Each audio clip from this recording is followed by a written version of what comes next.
Hi, everybody. Hi, everybody. Thank you so much for coming. Hi, hello, and welcome to an Elegant Weapon podcast. Woo-hoo! My name is Jay. J.M. Clark. I am your host. Welcome to a very special live episode from Calgary Expo, episode 459. Wow. Yes. It's been a long time. Just 2 weeks ago, I re-upped my podcasting hosting for the 14th time. Wow. So we started this podcast back in Toronto in 2011. And just to give you a little background, a friend and I, we went into our basement. We hit record on the voice memos on my iPhone. We smoked a blunt as big as my arm. And we proceeded to recast Star Trek Voyager for a movie. If they did a movie Voyager, like we wanted to recast it with cooler people. And Portuguese Man of Wars. So this was that was the very first episode of An Elegant Weapon. That's right? so exciting. Yeah, it was cool. So we got into it. Episode 70, he moved on. And we had been like hanging out with comic people online, doing podcasts and fun. But that's when I kind of went, okay, it's just mine. What am I going to do? Yeah. So that's when like I really started diving into Artist Alley. And Fan Expo, now as you see, I'm working for Fan Expo. They still to this day have never given me press. I would always apply and could never get press. So I was like, screw it, I'm going guerrilla styles. Yeah. So I just went into the alley and started talking to artists, and that's how I started getting to know all the people in the community. Good for right? you. Yes. And I met you briefly years ago through Fred Kennedy, Fearless Fred. We love Fred. All familiar with Fred. Big fan. He's the writer of, back in the day, The Fourth Planet, which is a book that I absolutely loved. Me too. As well as Dead Romans, which is a book that he came out with last year that is just sensationally beautiful. So I've known of Sam, I've gotten to meet Sam, but I've never really got to talk to Sam and hang out with Sam and get to know Sam. And one cool thing is the podcast, it's always been mainly a comic book thing, but I've also done a lot of live panels and a lot of Star Wars actors and, creative types. And at the pandemic, I kind of had been through it. I'd been doing this for years, and I was starting to feel kind of like a Kickstarter commercial. It's just the same conversations over and over again. So I took a break, started doing some other content creation. But after doing that for a while, check out TikTok and YouTube, An Elegant Weapon. And doing that for a while, I started to get, the feel like I miss podcasting. I want to start doing this more again. So what I did was I started trying to combine the two. And I was like, what if I start focusing more on people who make comics, but make Star Wars comics? Because there's a bloody load of them. So many people have had a little pinky even in the Star Wars universe, even have done like a cover or something, right? So I saw Calgary Expo, and I went through the Star Wars guests, as I always do, and I had two choices. I was like, who can I get from my show? Can I get John Boyega? Or do you think I can get Sam Max? Happy to be the more available option for you. I love that for us. Well, honestly, I messaged Kevin Boyd. And thank you for coming. Who is the lead comic guy. Yes, and we I love said, Kevin. do you think there's a chance Sam would do my podcast live? And he's like, we can ask her. And I was like, and I just made a joke, unless you think Boyega will do it. He's like, oh, for sure. So anyways, we sent it to your people, and we just hadn't talked in so many years. I didn't know if you'd remember or know who I was, and you were so receptive to this. Of course, I'm thrilled to be here, and to everybody who's come out to this, I know there are a million other things going on right now this weekend. Expo is so exciting. It's so exciting this weekend, and I'm just so grateful that you guys are here. Thank you for coming out to listen, and I know this is going to be on the internet also, but I also feel like this is a pretty intimate space. It's a pretty so we can get pretty real with some stuff in here, which is nice. We'll just have a chill convo. This is going to be fun. Absolutely. As the show's always been, we just kind of shoot the shit and talk, and the conversation kind of goes organically. And it's cool because when I started, there's I knew at one point, I remember putting out an episode and 11 people listened to it. And I was thrilled. Yeah. I was so excited. I was like, other humans heard me. Yeah, I was just telling you that the first book signing that I ever did when my first book came out 10 years ago now, which is crazy.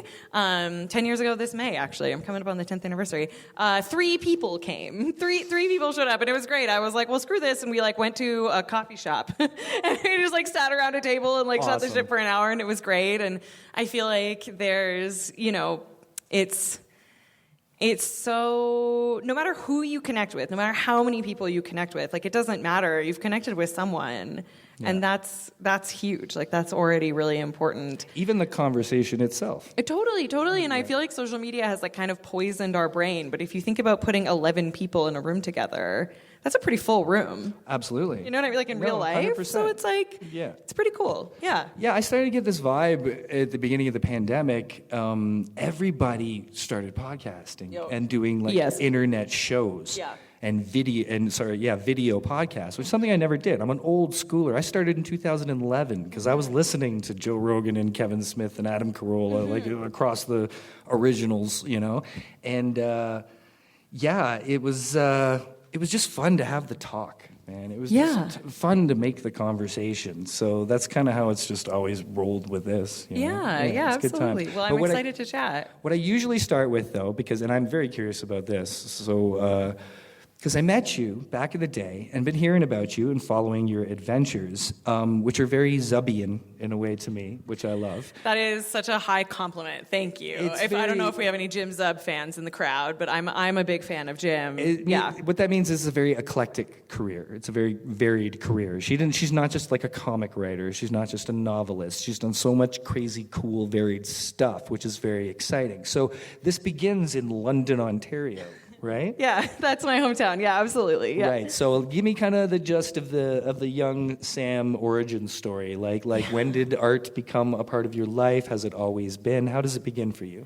Yeah, well, growing up in London, both of my parents were really big geeks. Like, my mom and dad went to see Star Wars: A New Hope in theaters 22 times. What? When it came out in the 70s. Like, they were really into it. My dad was a Silver Age guy. He was like a big Spider-Man guy. He was a big DC guy. So my parents were already huge nerds. And as I was growing up, I guess instead of like rebelling and getting into sports, I guess I could have like gotten really into football if I wanted to like do the opposite thing. But I just kind of went with it. And, it was a really big part of my life from a young age.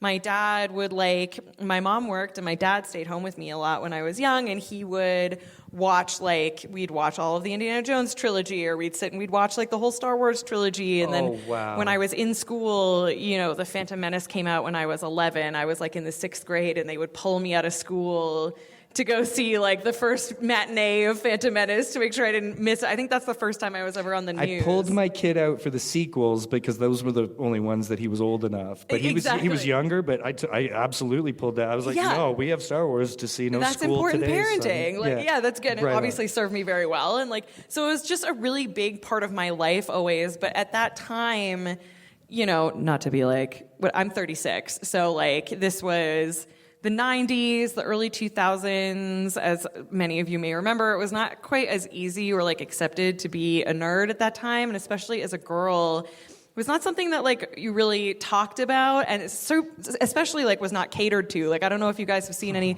comics from the 90s, but you're a girl, you're walking into a comic book store and it's Rob Liefeld everywhere, and it's not really for you. You know what I mean? None of that was really for me. And inviting. Or inviting, way, right? yeah. And I played a lot of video games too. I was a big gamer always growing up. My parents had an Intellivision. That was my first game system. Yeah, I played a lot of Burger Time on that, but then I got the N64, and I got really I played a lot of Baldur's Gate when I was a kid, and Baldur's Gate was really important to me because it was the first game I ever played where you could choose the gender of your character. I could play a girl, and I was like, whoa, I can play a girl? It was really... That was my first representation matters moment, but it really does. It was really big, and so it just had always been a part of my life, but it didn't feel like something I was able to talk about for fear of being ostracized until I was done university. Really, I was 21 before I kind of started to tell people. I was a huge Stargate fan always growing up too. Thank you. Yeah, Stargate. Sorry, I know we're talking about Star Wars here. I know this is a franchise. I blasphemy, but you can easily credit Stargate with all of the things that are happening today. There was no sci-fi or decent sci-fi going on before Stargate. Yes. I remember because I wasn't, I love Star Wars ever since I was a kid, but I wasn't a huge sci-fi guy. But I remember Stargate came out. I was in high school in the 90s. I'm 48. Yeah. So I was a little up. So I was, through the whole decade. And Absolutely. I remember when they came out, all my nerdy friends were just like so buzzed about it. And I was like, well, what is this? No, 100%. And it went on for 50, that show has like 17 seasons total across the franchise. And it just was such a big part of my life. And when I graduated from a high school, my graduation gift, my parents got me a ticket to a Stargate convention. I'd never been to a convention before in my life. My mom and I flew to Vancouver.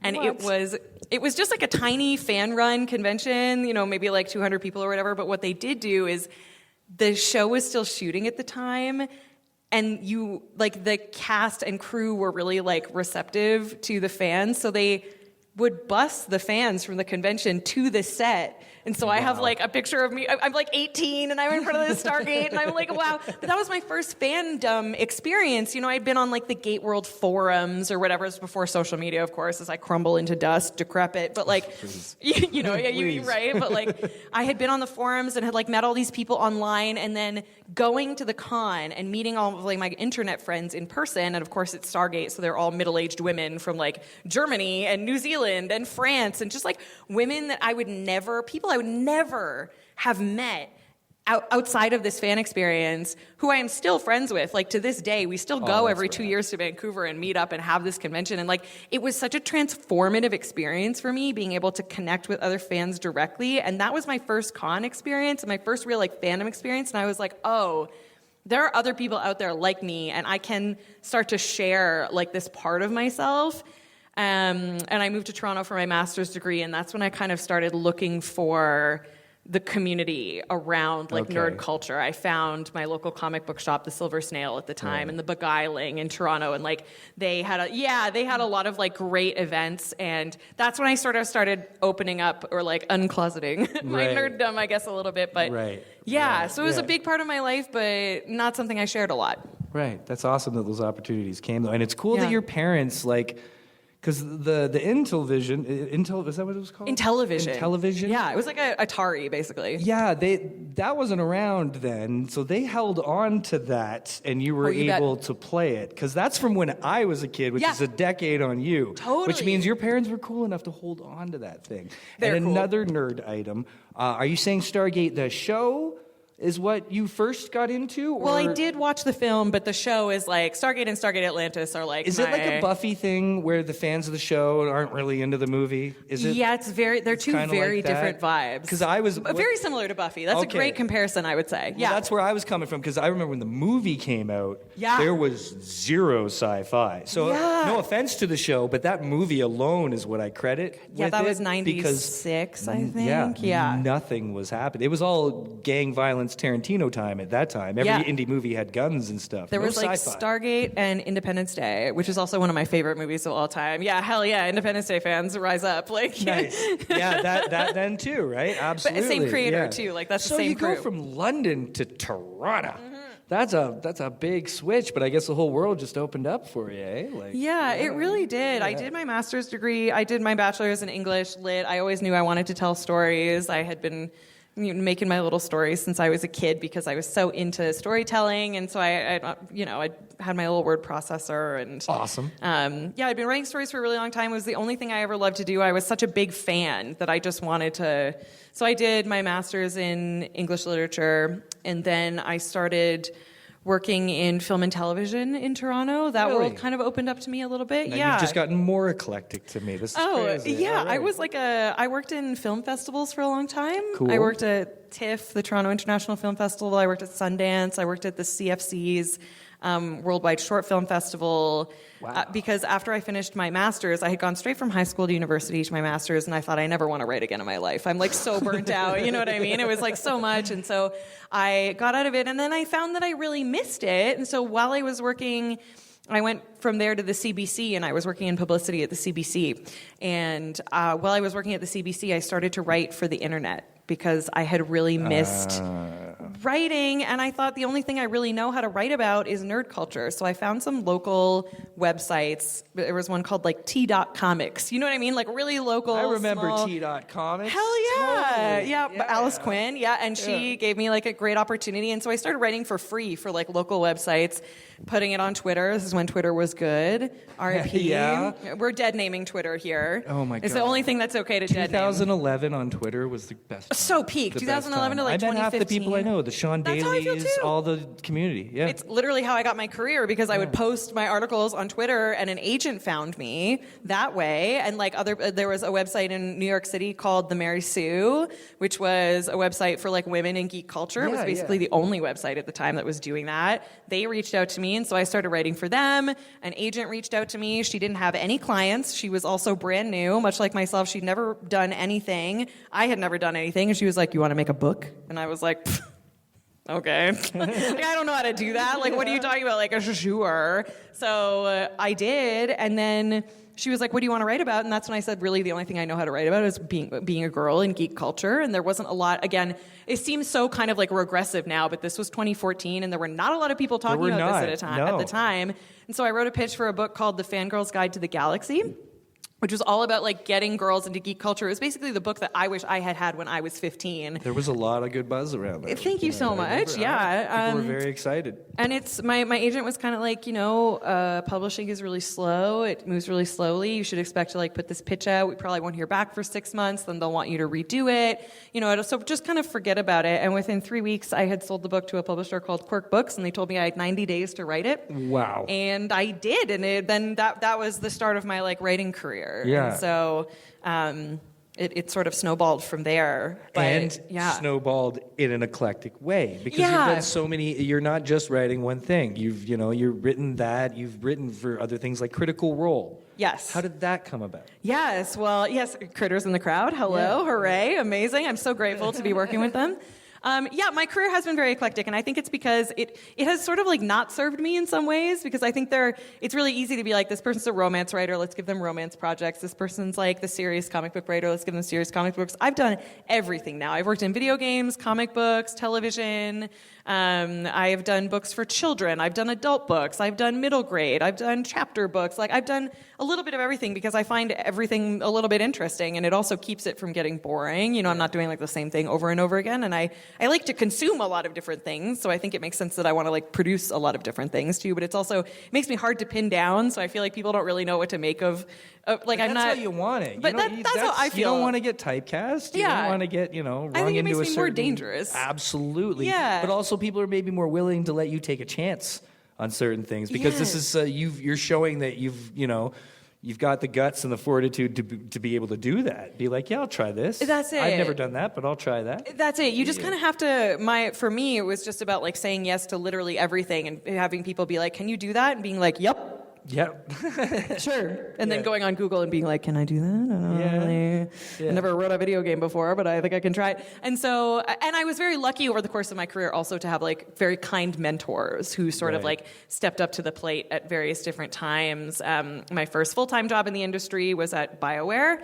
I'm in Alberta. I think a lot of people will know BioWare. My favorite games they made, and that was my first job in video games, literally a dream job. And like Patrick Weeks at BioWare really took me under their wing.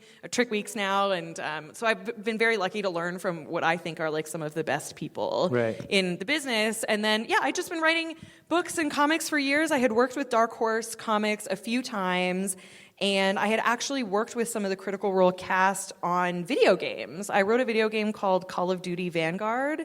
Thank you so much. One of my favorite games I've ever had the chance to co-write. Did you hear that, Declan? I'm just talking to my son for a moment.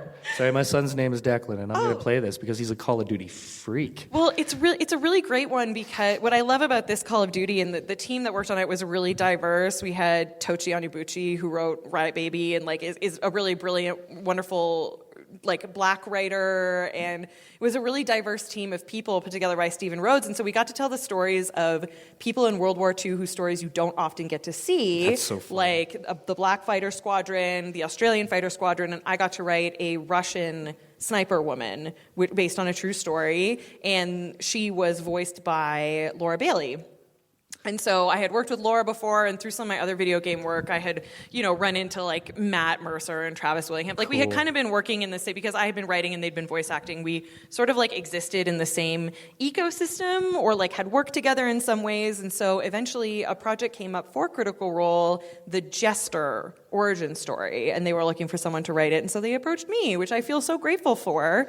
And from there, I've written so much for them now. I've written 3 comics for them, as well as some short stories, and now it is my full-time job. I work at Critical Role full-time. Really? Yeah, Dang. that's my day job. I'm the senior manager of brand and content strategy at Critical Role, which is so fun. Cool. Yeah. And what I always say to everybody about the Critical Role gang is no matter how nice you think they are, no matter how cool you think they are somehow nicer and cooler, which is such a piss off because they're so talented and they're so hot and they're like so, it's like you could at least be a dick, you know what I mean? But no, they can't even do that. They're somehow nicer. Like it's not a don't meet your hero situation. Do you think maybe it has to do with in order to do what they do, they have to play the game and they have to have fun doing it to produce the result that they want to get. So they're forced to have fun, which keeps it fun. It's such a good point, and I do think you sort of are circling around what makes Critical Role so successful in the first place is that they are just like, they were all friends. Like this just was their D&D game. Yeah. It's not...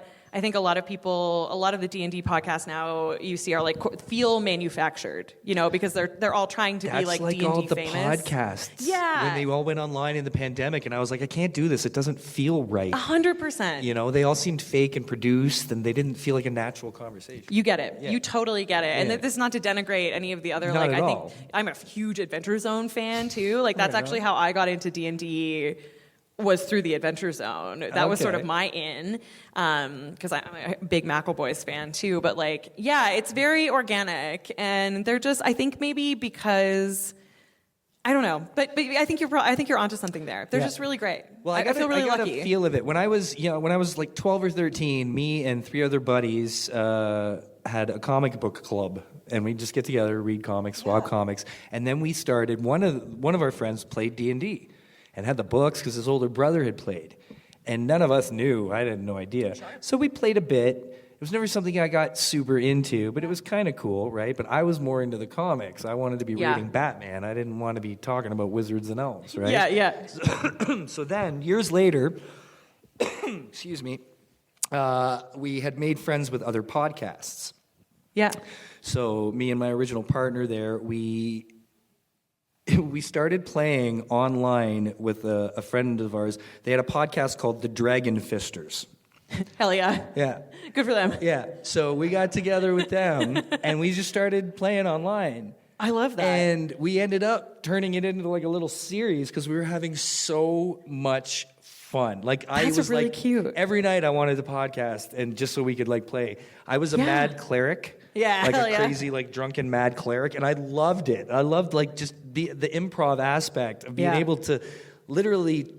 I don't think I understood it enough as a kid to realize how improv-y I could get. It felt as a kid, it felt like you had to kind of walk up to the door, knock on the door. Yes. And then you get older and you're like, okay, well, this crazy thing happens and this flies out of the air or whatever. Yeah. I think that is what's great about actual play podcasts is it kind of shows you all of the potential that there is in Dungeons & Dragons so that it doesn't have to feel like math. I had a sheet. All the time. I had a whole character sheet. I pinned it on my wall, and I was so excited to. No, that's really really cool. I love that. It was rad. Yeah. We've gotten to know Sam pretty good here, but we need to take some time to talk some Star Wars. I would love to. If you don't mind. I would love to. My first question is, being of your generation, then, your Star Wars should be the prequels, but it sounds like being raised the way you were, due to your parents, you were an original series, original trilogy, or does it blend? How does it work for you? How does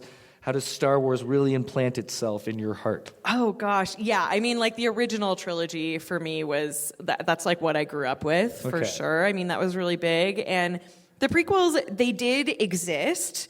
Certainly they happened. I did witness them. Cool.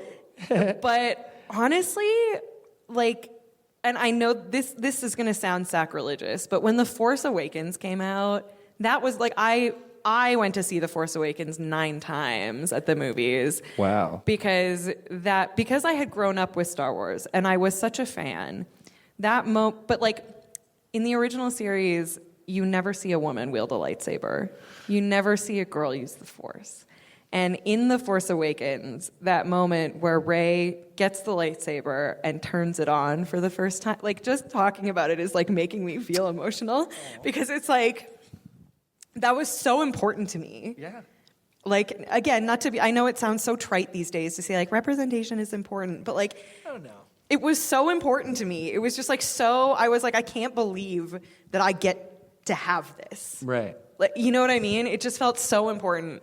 And it made me, much in the same way that I was making Fangirl's Guide and much of the content that I make, I hate calling my work content, I can't believe I just said that. Yeah. Much of the work that I make, the art that I make, is for the younger version of me, is making things that I didn't get the chance to have when I was a kid that I wish I'd had. Watching that was like, I was thinking about all the girls who got, like 7-year-old girls who got to go see The Force Awakens and got to dress up as Rey, got to go to the Disney store and get their little outfit and dress up as her for Halloween and have her lightsaber. And I just like, still thinking about it and thinking about the little black boys who get to look at John Boyega and be like, I can be a hero in Star Wars, you know? It's just like, it is so special. And that's The Force Awakens and the other one. Oh my gosh, I'm so sorry.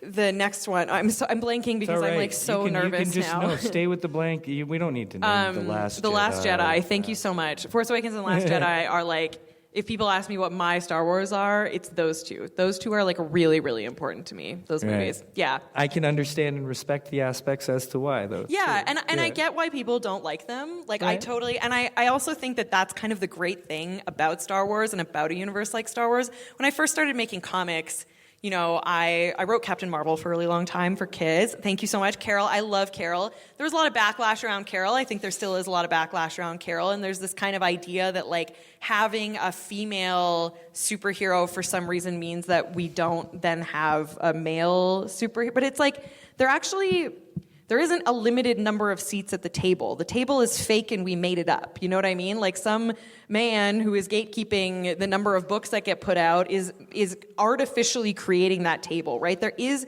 universes that have been created are limitless. The sandboxes have no borders. And just because you get a female Captain Marvel or Captain America, we're not going to stop having Captain America. We're not going to stop having Steve Rogers just because we also have Sam Wilson. We can have all of those things. We've got a million Batmans.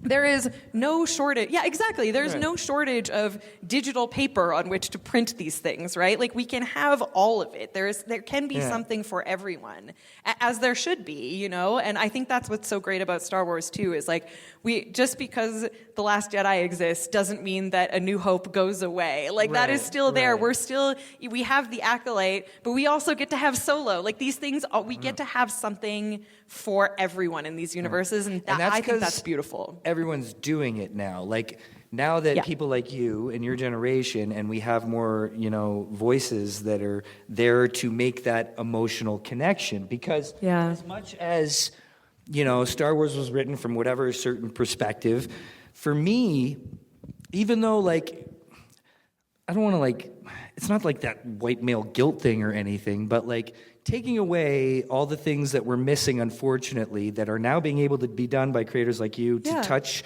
an emotional part or get an emotional reaction of little girls or whoever. I think it's great, and it's finally happening because you're the one writing the stories. Because for me, I grew up on Star Wars, and there was no more noble, wholesome, real hero than Luke Skywalker. He was the embodiment. Blonde-haired boy, farm boy becomes a hero thing. Everything that we were ingrained in the 80s to believe. Yes, absolutely. You be good, you recycle, you don't throw trash, you don't hit people, you don't be a bully. Yes. Right? Yeah. And so... No biffs. Yeah, and for The Last Jedi to be what it was, for someone like me, from my perspective, it's incredibly heartbreaking. And I'm not saying that to trash Last Jedi. I'm saying that to make the example of the emotional connection that has always been existed for me. Since the beginning, and it still gives me that emotional connection and reaction, even though it was a bad one 48 years later, or 40 years later. I'm so thrilled that now there's the voices like you who are there to write these other stories. You're right. These jerks just don't understand. It's not for you. Yeah, and I think that's kind of okay. You did a lot of that wasn't written. It's great. There's so much why does everything need to be for everybody? There can be these little things. I was so thrilled. Yeah. I own the world's largest unique toy lightsaber collection. Holy shit, that's so cool. I also, just before you move on, I just want to say thank you so much for saying that. Thank you so much for saying that. That means so much to me. Not everything has to be for everyone. Not at all. And I feel like I have built a career that not everybody is going to like my stuff, and it's not for everybody. No. This book about lesbians in Star Wars doesn't have to be for everybody. I feel like I make a lot of books that it's going to really speak to 7 people. Yeah. And a lot of other people are maybe not going to like it or get it. But for those 7 kids who it Damn means straight. everything to, that's the career that I want. You know what I mean? Anyway, thank it's you. okay. It's so important. No, I'm going to say it a little bit more in a way. Your lightsaber collection. I'm able to connect because when I look at that and realize, especially through Star Wars, I'm able to connect certain things that I see as I've gotten older and see the younger generation. So collecting these lightsabers for 30 odd years or whatever. That's so cool. And never once did I see a girl on a package. Never once did I see a girl on any Star Wars packaging playing with any Star Wars toy until, I think it was 2016, and they released a lightsaber. It was the Hasbro Blade Builders Forces of Destiny lightsaber. This was a purple and pink lightsaber. Sick. I'm getting emotional about it. Yeah. With a girl on the box. And I have been collecting these things for decades. I have a daughter. Yeah. And I saw this thing, and I was like, finally, why did it take so fucking long? When we know there's girls out there loving Star Wars, playing with these toys, how has there never been a lightsaber for girls? And then there it was, and it's got this beautiful little girl on it, sure, a little blonde girl, but whatever. Yeah, I mean, listen, baby steps, right? Baby steps, but there it was. And it existed, and it didn't say for girls. Yeah. It didn't say a girl's toy. It wasn't. It just said Forces of Destiny, and it had a girl on it, and it was a pinkish lightsaber. Yeah. But like you say, baby steps. And I just remember being like, yeah, see this, sure, I'm buying it. It's going to my collection, but it's not for me. Yeah. This wasn't made for me. Well, but it's made. Yeah. I'm so happy that it was made for someone, so it exists for that person. Yes. Why should I get something and they not? Yes, right? And I feel like I also I am really sympathetic to the pushback and the fear and the negative reactions. I really understand it because it's really easy to feel a lot of us nerds, this is our safe space, right? Star Wars is our safe space. It's the place where we got to feel like we belonged. And so when stuff starts being made for different kinds of people, I think it is really easy to feel like, oh my God, you're taking that away from me. This was my thing. This was the only place I ever felt and now it's being taken away from me. And so I really do understand that impulse, but I think it really is important to have that reframing of it's not that it's being taken away from you. It's just that the door is being opened to have more people come join the room with you and come into your safe space. And we all love the same stuff in the same ways. And it's okay that space is now, being proliferated by, to your point, people who have been here all along, but who just haven't felt welcomed into those spaces previously. Right. Yeah. But I do have a lot of sympathy for it, and I totally understand. But that's why I think it's important to be all of these things can coexist simultaneously. And most people don't have time to consume it all anyways. Oh, that is also so true. There's so much. Are you really going to be concerned about this Lesbians in Space book that you were never going to read anyways? Yeah. And I have a problem. I'm a liberal guy. I'm a centrist guy. I'm in no way a conservative guy. I'm a Canadian guy. And, I think I'm a little more open in the way that I grew up, I'm not gay, but I grew up gay, where that I've been into theater since a small child. My dad is like you. My first experiences were my older gay friends in high school, all the goth kids taking me downtown to the dance cave and lesbian bars. And just like, it never mattered. Yeah. And in fact, I come from a time where I don't understand, but dudes used to think lesbians were awesome. I remember those used to days. be like lesbians, like it used to be cool. And now Gen for X? some reason it hurts their feelings, and yet we're the woke ones. Right? I know. And Gen X doesn't care about labels very specifically. It's really interesting. Gen Z is very invested in labels. Yes. Gen X doesn't give a shit about labels. No, we don't give a damn. Yeah, you don't care. Yeah, it's cool. Yeah. And the labels don't match anyways. Like even people remember the tail ends of the goths. I remember before it was goth, it was we were mods. 92, I was a mod. I wasn't a goth. Sick. And then all of a sudden by 94, I was a goth. Yeah. You know what I mean? Labels are fake. Yeah.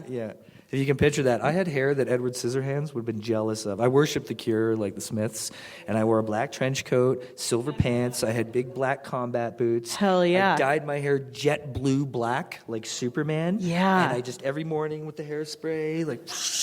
Hell yeah. Oh my God. It's just, so now, it's funny because I have the 14-year-old who has had this mid-fade, low taper, this insanely annoying haircut they've all had for years. Yet I can't say anything. I have to be, looks awesome, dude. That's you. You express yourself however you want. Because, I can't be hypocritical. You know what I mean? Of course. Yeah. You were there once. Yeah. So I'm not a big gamer, but I'm a big lorist. So I know enough about Jedi Fallen Order and Survivor, the video games, that I kind of know the story and the lore and Cal's character a bit, but I admittedly have not played them. I've never been a big gamer. That's okay. But you were a gamer. Did you play the games? You bet. Okay, so you went into this stocked and loaded. Oh, yeah. Okay. Yeah. Honestly, how I got the job, I had worked a little bit for Lucasfilm previously. I had done a couple of comics for them. You have done some comics. What stuff? Yeah, this is how Lucasfilm kind of like auditions people, I would say. This is like the process, right? Yeah. So I had been working with IDW on Captain Marvel, and then they were doing some kids comics for the Star Wars Adventures comics IDW was doing, because Disney had outsourced all of their children's lines to IDW at the time. Yes. So I was doing like the kids line of Captain Marvel, and then they were also doing a kids line of Star Wars, and they asked me to do like a short story. I did like Kylo Ren little short story, and then I did a little 2-part with Luke and Leia, and that went really well, and Lucasfilm was very happy with that. And then there was a book of short stories, also kind of like an all ages book for kids, called Stories of Jedi and Sith, that came out, which were some stories like never before seen moments in like our favorite characters' lives. And they asked me to write the Luke Skywalker story, which, as you can imagine, for me was very stressful and very exciting. And so I wrote a short story. This was like a prose short story for that, about Luke Skywalker when he first arrives on Hoth. So like before Empire starts, like that kind of moment. Connect that closely? That's I did. Cool, man. Yeah, and I gave Luke such gay thoughts in that book mostly by accident, that Wikipedia changed Luke's sexuality to gay on Wikipedia after it came out. And I was like, well, all right, we read into that whatever you want. But yeah, so I had written those two things, and then I had played Fallen Order, which I was such a huge fan of. I think Respawn did such an incredible job on that game. And I will say, if you're not a gamer, one of the great things that they do is they put a story mode into the game. I've watched them all. Yeah, it's essentially the God mode on YouTube, which is great I've too. watched them all. I've just never played them. But like, yeah, if you do story mode, you can't die. You are unkillable. So you just play through the game. And it's like watching a YouTube video, because like, wow, I didn't know that. You just one hit kill everybody. There's no, it's basically like a narrative mode for people who just want to enjoy the story, but like don't care about like playing the game, which I love. That's available in a lot of games now. It makes games a lot more accessible for people, and I think it's a great idea. So I had played all of Fallen Order, and I loved it, and I especially loved Marin, her character, and she doesn't come in until the very, very end of the game, like very, very far in the last act. And I remember thinking the only thing that could have improved Jedi Fallen Order was if there was more Marin. I was just like, I want more of this character. I love morally gray women. I love the Night Sisters, like so cool. And so I had tweeted being like, let me write the Marin book. Whoever's out there, I want to write it. I want more Marin. Let me write it. And then I literally got an email from an editor at Del Rey Random House Worlds being like, They want a book that bridges the two games, and you are the only person that we thought of. We saw your tweet. We've seen you talk about it. You've done some work for us. And also, of course, my day job, writing video games. I've written video games. That kind of was like the perfect confluence. You had the skill set. Totally. And then the other part of it was Respawn, who make the video game, had always envisioned Marin as pansexual from like the moment she was created, but there's not a lot of opportunity to like address that in a video game that isn't even about her. Like, it's Cal's video game. Right. It's not very, a video game is about killing people with lightsabers. Like, there's not a lot of opportunity to then have a conversation that's like, and Marin, you screw women in your spare time? Oh, yes, I do. Like, that conversation's just not fitting into like a video. Like, that's not the place for it, right? Yeah. So when they approached me with the book, Respawn kind of had a list of things they needed me to tackle in the approach to the sequel that they really wanted me to cover. And one of those things was canonizing Marin's pansexuality. And I was like, dope. And so I think that was another reason, because I'm a queer writer, that they like approached me for this book. So I think it was a real confluence of reasons, but it was me being very vocally like a stan of the game online. Yeah, no, you're not the first one. I've heard of other people who have done that. Okay. And then like the company's been like, let's do it. You got to manifest this shit. That's how you do. You got to put it out there, because if you don't put it out there, nobody's going to put it out there for you. You know what I mean? You got to swing for the fences. When I started podcasting, I worshipped my favorite podcast ever is Hollywood Babylon with Ralph Garman. I love that Kev podcast. Smith. Yes. I went to the 200th episode in Toronto. Cool. It's the best. So I still am a Patreon follower of Ralph Garman, of the Garman Show. And I dreamed of interviewing him, and this was just when I was like early podcaster, right? And same thing, Twitter. I put it out there, and it was people having a conversation about who their favorite podcast guests they want were. Who do you want on your podcast? Yeah. And I literally just threw out Ralph Garman. I want Ralph Garman. Like really want. I said something just real simple, and he responded. He said, "Let's do it." So I sent him a DM. Man. We set it up, and I remember it was really special because it was my 300th episode actually. Wow. So it wasn't that early. But I was like, oh my God. So I sent him back a thing. He had just left K-Rock. That's what it was. Oh, yeah. He had just left K-Rock, and I hit him up. And so off Twitter. So he came on, and he was only like, I only asked for like 10 minutes. Yeah. Came on. We sat for like an hour on Zoom. It was Skype. Skype at the time. RIP, yeah. They really blew their lead on that one. That was a bummer, yeah. So I shot my shot. I threw it out there, and he was like, do it. And then he came to Forest City Comic-Con in London. Which I'm doing this year, by the way. Like a year or two later, and I got to meet him in person. That's so sick. Yeah, and we got to hang out and have hugs and all that stuff. So I met my hero, and, he was the coolest guy. So shoot your shot. Put it out there in the universe. I often joke that every job I've ever gotten, I got through Twitter. Like genuinely. Because that was how you connected with people, and I feel like its absence leaves a real void. It does. And people have tried other things, but they're just not. It's not the same. Well, social media is not. It's a lot more promotion now. It's a lot more brand induced. Much like there's not we were a lot talking of about. real people to it, and that's it's unfortunate. Like my TikTok and YouTube, I make these silly little lightsaber videos with. Thank you so much. I greatly appreciate you saying that. And the reason I started doing that was because my kid introduced me to CapCut. I love CapCut. Which I loved. Because I've always loved to edit. So I was like, okay, this is something creative to do. So I just started making these goofy little videos and able to edit something. I taught myself how to use CapCut last year because I had do you ever get a real fandom hyperfixation that comes and hits you out of nowhere all of a sudden? I got really into a 90s Canadian cop show called Due South. Do we have any Due South heads in the crowd?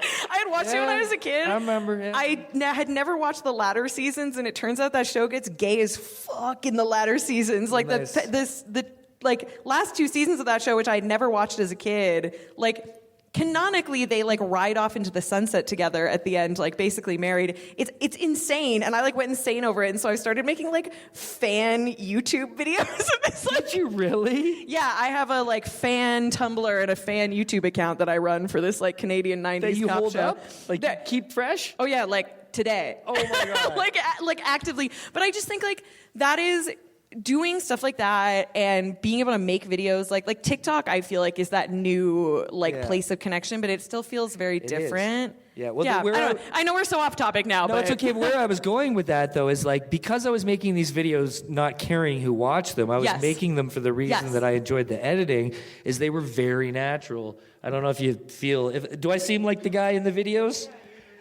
I'm just trying to have fun because I never, ever even considered having a viewership, right? Yeah. Like my podcast did okay, but it's more of a community thing. It's really well known in like the Toronto artist community and actually the Michigan, because I used to work for Source Point Press. Yeah. I was a Canadian ops manager, so I'd done a lot of traveling and shows. So I was kind of known as the indie podcaster guy. Yeah. So I never got huge, but then these videos, just like I put them on TikTok, and all of a sudden the numbers start climbing.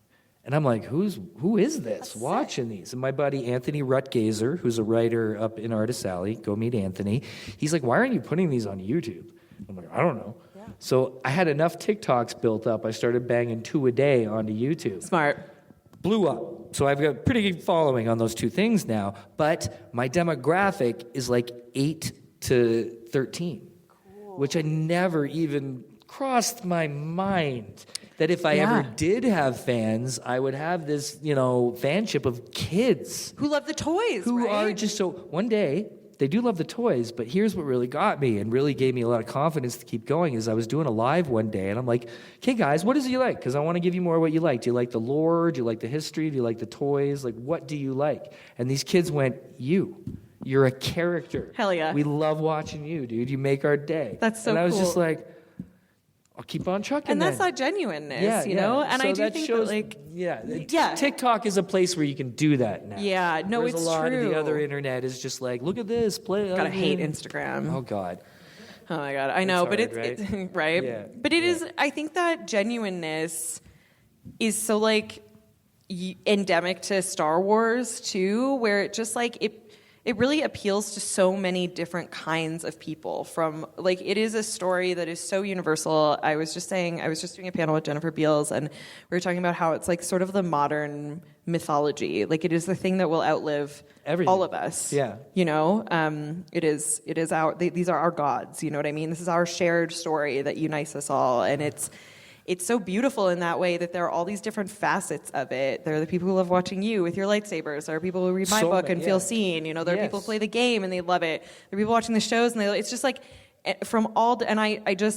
I will say that I have worked with so many different brands, and Lucasfilm's commitment to diversity, to ensuring that all different kinds of people are represented in the Star Wars universe, that everyone is getting the opportunity to tell their own story, is, I would say, genuinely unmatched in this industry. Thank you. Yeah, it is true in terms of large IP holders, and I have worked with so many large IP holders who I've kind of been like, I think I'm going to write a bisexual story about this character, and they've told me no, but it's coming off wrong because everybody's complaining about Disney and all their wokeness, and you do have these John Boyega comments, but I look at Star Wars and I see that even though there's things that have been lacking or whatever, they were still on the right path for whatever time they were a bit ahead. Even though it was Princess Leia, she was still a badass. 100%. They have always been at the forefront. Sure, he was the sidekick, but Lando was a cool guy. 100%. So it was on. So I hate, and then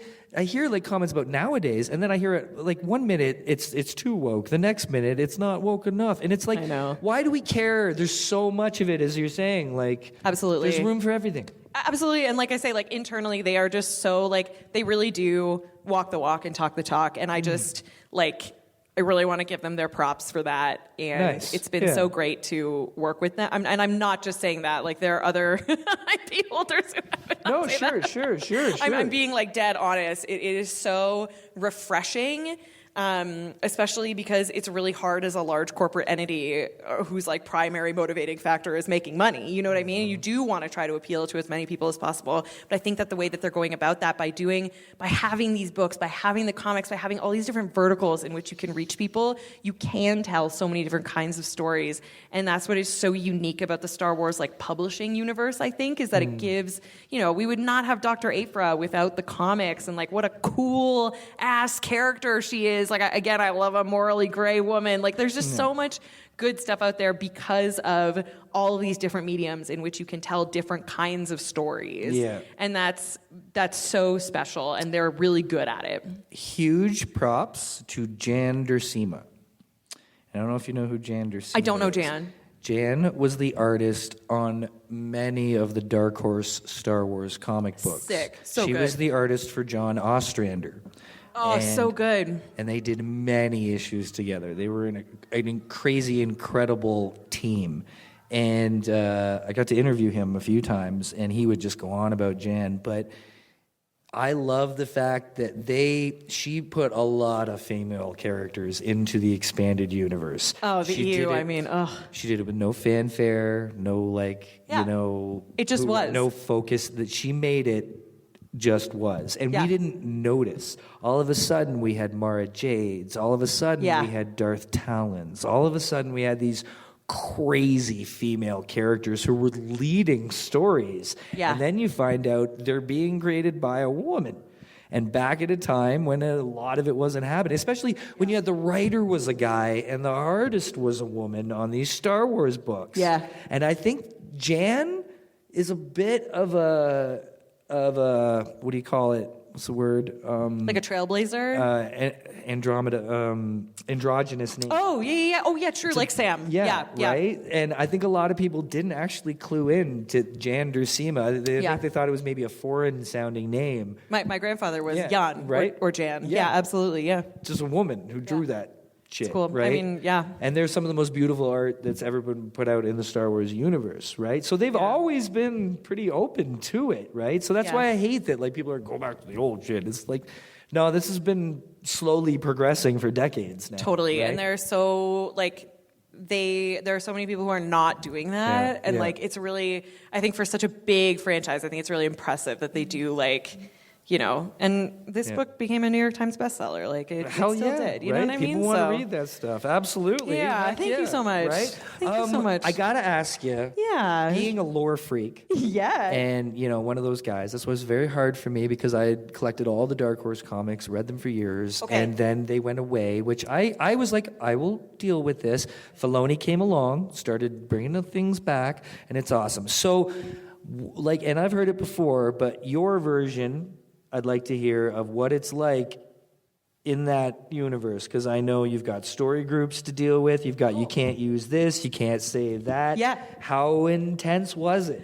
Yeah, it's really interesting working with them because Story Group, who is their internal IP holder council, right? But with Pablo and everything, they are looking 10 years out. They have the orb, right, where they know every show, every book, every movie, every video game, every comic. They know everything, right? They have the orb. And of course, we as individuals who are coming in do not have that information, right? We do not have access to that. And so we can only go in and kind of pitch our things, and then you'll get yeses or nos, and you'll very rarely get explanations. On this one, it was really cool because I was working a lot with Respawn, right, the game company, and so they were kind of able to give me the rundown of what was coming in the sequel. So they sort of sat me down and gave me the full PowerPoint presentation of what was coming in the sequel, and then with Lucasfilm, they sat down and gave me the kind of bullet point outline, all NDA'd, of course, yeah, absolutely. I can't wait till I have to sign one day. Sniper between my eyes, Nice. But there were certain, so I already kind of had a general idea, and I was working with these characters, the Fallen Order characters, who don't have a lot of lore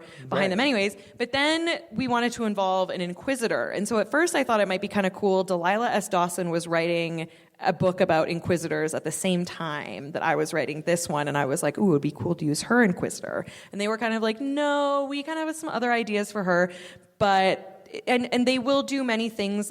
Something that Lucasfilm I think struggles with a lot is that creators want to use iconic things a lot. Everybody wants to set a story on Coruscant. Everybody wants to set a story on Hoth, and they're like, the universe is so big. Please invent new planets. Please invent new planets and new characters for us. Please, God. But for me, it's so intimidating to think about inventing new things for Star Wars. That's so much pressure. What do you mean? You want me to invent new Star Wars planets? That's wild. No, I'll just use. There's already 700,000. I'm sure I'll find one. You know what I mean? Crazy. It's crazy. And so, you go through that process where you're kind of thinking. And so with the Inquisitor, Lucasfilm came back to me and was like, why don't you use the fifth brother? Because we don't actually know anything about him, and we'd really like for you to invent his backstory. Nice. Slate is blank.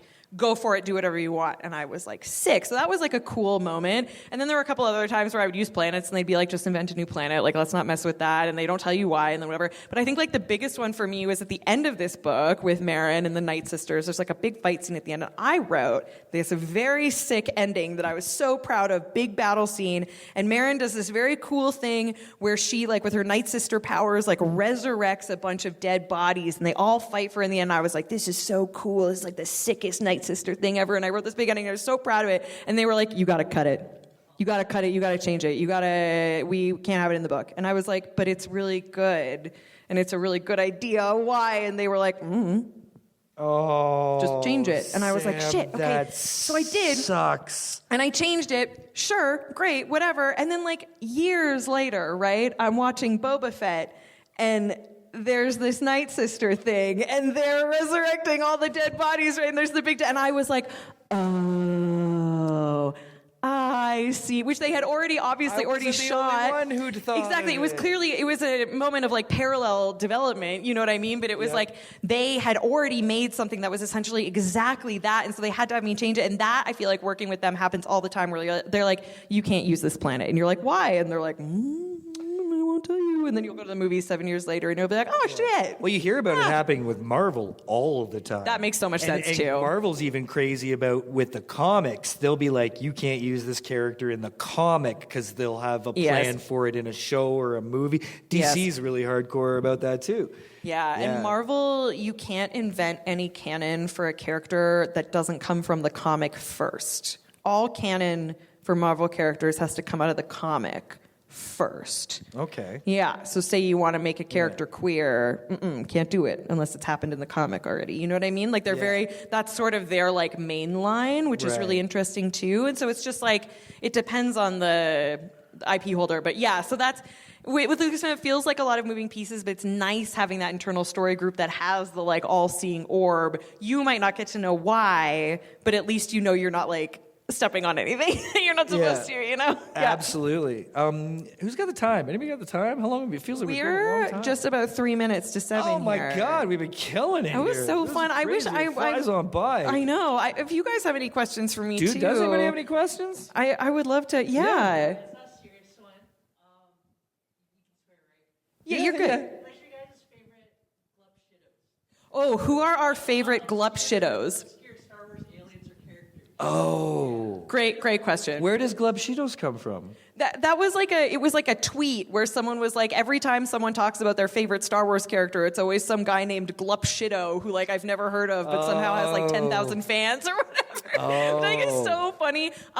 If you want me to think about it for a second, I don't. My favorite Glupshidos are absolutely from Jedi Survivor. They are Scuba Steve, the little guy, and Turgle, the turtle. I'm like such a nerd for them. And at Star Wars Celebration, they just announced that they are making a toy that is mullet Dirtbag Cal with the mullet and the handlebar mustache, and Turgle and Scuba Steve. And I was like, oh my God, my babies. Yeah, so I'm very excited about that. I love them. Yeah. There are also some bounty hunters in Survivor that I really like, whose names I can't recall right now, but all the bounty hunters in that bar, I'm like, I want to write that story. That's sick. Like, they're cool as hell. Yeah. Tales from the Cantina, right? Yeah.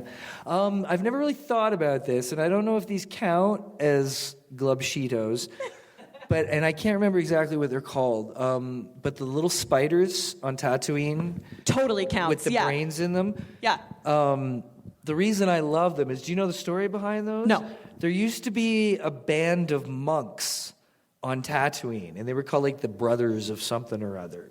And they evolved to the point where they transplanted their brains into these cage things that then had to be attached to these spiders. This is weird evolution story. But yeah, so when you see those spiders running around with like the brain in the jar like thing, that's an actual like old school ancient monk that used to live on Tatooine. That rules. And I just think it's like it's one of the most out there like crazy Star Wars things behind a creature I've ever heard, right? That's amazing. Yeah. That totally counts. Totally weird. Yeah. And a lot of people, before they've been laying down new origins, there was a time when people thought that those monks were the origins of the Jedi. I can and see those that. monks eventually became the Jedi. Yeah. Right? And that was like before the Dawn of Jedi was written, even like the Dark Horse Dawn of Jedi, right? Yeah. And now they're going to do more Dawn of Jedi. Of course. And I don't know, maybe I'll get your thoughts on this as we end it off, but for me, where I've come to is, and maybe it's just my years of, my getting into my gray years, is that just let it go, man. Like, Yeah. there's so much of it. Love Yeah. what you love. Let the other crap go. It's too big. There was a time when I was obsessed with Star Wars canon. If something was off even a little bit, I couldn't handle it. Yeah, man. for sure. Couldn't handle it. And then it just got bigger and bigger, and it gets out of control and out of control. Eventually, you got to just let it go and realize this thing has taken on a life of its own. So now what I choose to do is something that, like Filoni has even said to do, is look at it like legends. These are myths. That's exactly what I mean. Not every campfire is going to be told exactly the same way. Exactly. And they don't need to match. And I've learned that as I've gotten older. And once you do let that stuff go, it becomes so much more enjoyable. I totally agree. You Wait, know? who's yours? Oh, sorry, yeah. Oh, no, that's I'm just curious. Yeah. Sidon. Okay, nice. Oh, okay. Yeah. Absolutely.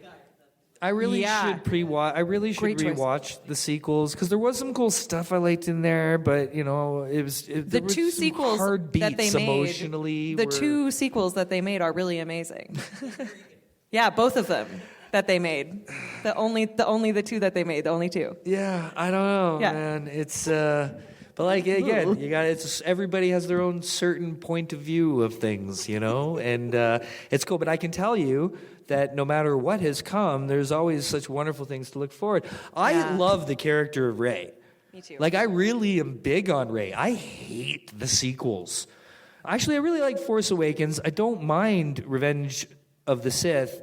Last Jedi, it literally is too painful. Like from an emotional standpoint of understand. how I grew up, I can't accept that that's that guy I grew up worshiping. It was totally my hero. feel you, yeah. Right? I just can't do it. All that other stuff I don't even mind. The Rose on the ship, all this stuff. I don't care. Whatever. It was just that about Luke hit me real hard. But I love Rey. And I am super excited about seeing a future movie with Rey a little bit in the future having rebuilt an order.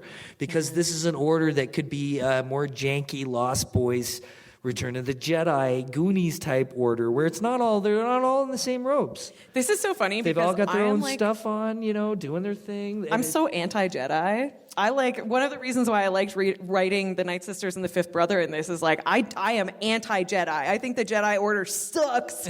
That they let they got too political. They things went so 100%. bad for them, or Yeah. where they ended up. I'm not talking the High Republic Jedi, like the core, but where they ended up. You know what I mean? Yeah. I'm such Here's a the thing, Jedi. though, Sam. I agree with you. Yeah. But here's the thing: is I love the Jedi, and I agree Yes. with you. But that was kind of the point of it. They were supposed to Exactly. become that. But what I want to see, and I hope and dream of, is a Jedi Order that has learned from some of its mistakes. Oh my God! Exactly. That to me is like, it's not about the robes, it's not about the order, it's not about the dogma. You're not a bunch of shitty I want politicians. to see a bunch Yeah. of Qui-Gons. Yeah. Right? Who are Yes. just cool. And, and that's what Luke is going to would set as an example. He was wearing black in the beginning. So Yeah. that's my hopes for the main line, is that we do. I would want to love see that. new Jedi. I want would to make me go so to the happy. future, right? I Yeah. want to see Rey, and it'd be cool because if it's not, I don't want to see Rey establishing the Jedi Order. I want to go into it established, Yeah, which yeah. means here's a bunch of characters. Rey's already got a second hand. Yeah. Rey's already got someone who was once their Padawan, but is now a fellow Jedi. Yeah. I'd really love if they jump ahead to that point. And Yeah. here's my thing: stop with the Sith.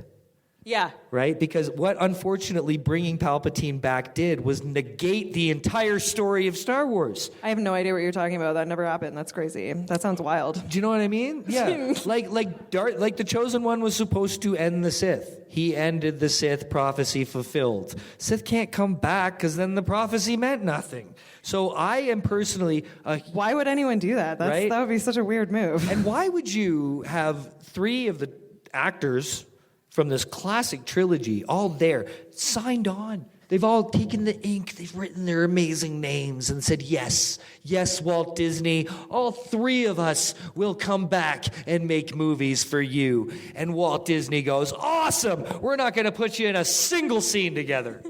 For me, the thing I'm dreaming of that I really, the thing I would love to happen is to have Cal show up in the live action, because Cameron Monaghan is Cal. He is Cal. He's already an actor. They did the commercial. It'll happen. I'm just because there was that moment in Boba Fett where they were like, no one's ever broken into the Imperial prison before. And I was like, I have. Right? I did that. I did that personally in a video game. I was there. I thought they were going to, that's when I thought they were going to bring in Cal and be like, here's the person who has done it before and we can learn from him. And they didn't. And I was like, damn, that was really I thought that was really the moment. And so I'm just, for me, the dream, I would just it's such a dream. Is he technically canon right now? Yeah, totally. Right? Yeah. Mm-hmm. I think we're going to see some unanticipated surprises along the way, especially in this Mandalorian Grogu movie. Exactly. And I think they're so low-keying it that we don't know what we're in for. I think we're going to see some stuff that, could be quite surprising who pops up, because the amount of buzz, especially in me and my lightsaber community, about the fact that Disney just released the first ever non-canon lightsaber. Interesting. Legacy, the legacy line they have, they've only ever done one non-canon lightsaber they just released. Whoa. Mara Jade. Fascinating. So she is far too well-loved and popular a character to not somehow bring back in. I am telling you right now, that is a guarantee. And she may not be Luke's wife. She may not be Luke's love interest. But Luke's gay. I don't know if you heard. Okay, so Sam, here you go. Nice. I didn't say that. I don't. That's a joke. That's just for the Lucasfilms. I'm so sorry. Don't. Quick opening scene. It's Rey, right? She's dealing with something. She's older. She's got these young Padawans, and they're on a mission, and they're taking care of something. And either she meets up with this other older Jedi that she's been working with and had discovered while starting to build her order. Right? She met up with this Jedi who had been in hiding. This Jedi helps her rebuild the order, and this Jedi is Mara Jade. That'd be so sick. So maybe she was Luke's wife, but we just never got to see it on screen. Yeah. Maybe they got separated. So there's so many questions around it, but I guarantee you that Mara Jade is going to make some sort of appearance eventually in the Star Wars universe. It'd be really cool. This was so much fun. Amazing fun. I know you want to go home because we're all tired. My God, guys, thank you so much. Yeah, thank you guys for coming. It really means the world to me. I can't even tell you how much I appreciate it. And I can't tell you how much I appreciate you taking the time to do this. This was so fun. It's just also so perfect for, what I've been wanting to do. And, this just proves how much fun this was, that, this is the way we're going to kind of be going with this. So I'm gonna make more of a direction for the next couple of years, which is cool when you've been doing this for 14 years, is you stop looking at it like my show was this one thing. Yeah. There's been so many ebbs and flows to what my podcast has done, and right now this is what I want to do with it. Well, and this is not going to be interesting for the podcast audience, but I just want to say thank you guys so much for being here. If you have any further questions for me, I'm at my table all day tomorrow. I'm in Artist Alley under the big A1 sign. Absolutely. I only have 2 Star Wars books left. So if you want one, please come and get it first thing tomorrow. And for those of you who are just listening, of course, that is Jedi Battle Scars. Yes. Which, as we've been saying, is in between the... Wait, can I tell one more funny story about Battle Scars? Yeah, I'm in no rush. This last thing that I will say about it. The title of the book is... Star Wars Jedi Battle Scars, because Star Wars Jedi is the franchise of Battle Scars. And they asked me for a list of names when they were coming. They were like, what should we title the book? And I was like, I'm going to give you a list of choices, Lucasfilm, to choose from, and here's my big list. And I gave them a big list. And at the bottom, as kind of a joke, do we have any Twilight fans in the audience? I don't know if we have any Twihards in here. Okay. There's a meme online where one of the guys in Twilight is famous for Jasper, where he says, Battle Scars. And it's a big meme. It's a very funny joke. Yeah. And at the end of my list, I put Battle Scars, and I hyperlinked the Twilight clip, and it was kind of a joke. And I was like, haha, it was very funny. And they came back and they were like, yeah, we're going to do that one. And I was like, Sick. So now the title of my New York Times bestselling book that will follow me around forever is a Twilight joke. That's amazing. Sick. But it's good. It works. It They also love works. the word battle, though. They do love the word Battlefront, battle. Like Star Wars loves Yeah. the words. That's what I'll leave you with. That's a great thing, but I'm gonna get you back. We're gonna hook up on Zoom or something, and we'll just talk more and more Star Wars if Sounds you're so down for good. it. I had such a blast. You guys have fun. Thank you for Awesome coming. sauce. Sam Meggs, thank you so much. Thank you. Ladies and gentlemen, that is all we are going to have this week on An Elegant Weapon. Take it easy. Thank you. Yay. Thank you Awesome so fun. much. Thank you.